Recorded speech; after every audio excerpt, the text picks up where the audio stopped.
I called this course Enfolded Memories because I wanted to capture what it is that I really love about using concertina journals. So the enfolded part obviously describes the structure that they fold in and out.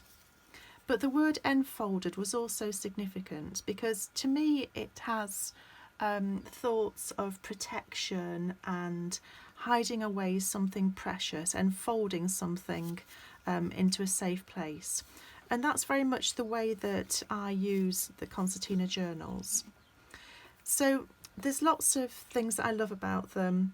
I tend to make small ones, so I really love this tiny size, this little precious thing that's holding some memories or something that I treasure. I also love the fact that there's this linear quality, so you can tell a story using a concertina journal in a way that you can't so much with a normal journal.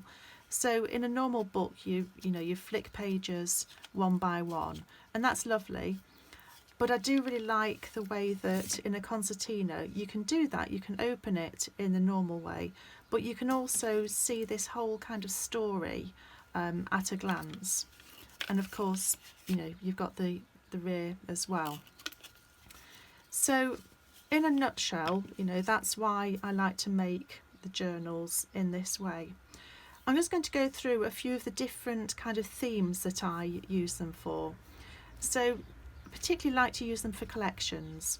So I collect pieces of beach pottery, particularly this blue and white, which is absolutely gorgeous. And I sketch them a lot and make things with those pieces. But I also like to just sort of document them. So I quite often make one of these little journals and get the background pages all ready for when I go on holiday, and then sketch the pieces that I find, and not necessarily just the pieces of pottery, pieces of nature, nice seed heads, flowers, that sort of thing. So you can create this really lovely memento of a holiday or of anything in one of these. So this is sketches of various different pieces of sea pottery that I've found. And I wouldn't fill a whole journal probably from one holiday, whereas something like this, it's not too huge to be sort of scary in a way. You know that you can fill those few pages and store away this little thing that's a memory of a particular time or place. This one is a more biographical journal really. So on this one, again, tiny little thing, I've got pieces of fabric and stitch on the front, and that thread there belonged to my grandmother, and that is my grandmother. So inside I've used pictures of my grandmother and my grandfather, and I've put their initials as a white E there for my grandfather, and on the reverse A for my grandmother Alice, and my grandfather there again. So it's quite simple. There's a lot of blank space in here. There's just the images of them too, and scraps of paper and collage in the background. And it's that simplicity that I really like. There's no detraction. This is just about them, how much they loved each other, and the precious memories of them. So that's a kind of biographical way to use them. I also use them